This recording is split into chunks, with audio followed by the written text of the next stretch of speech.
64 નામની ગાડી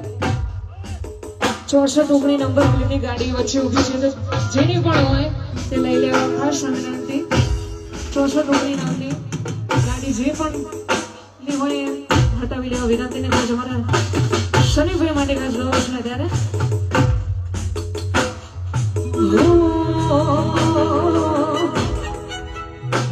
એ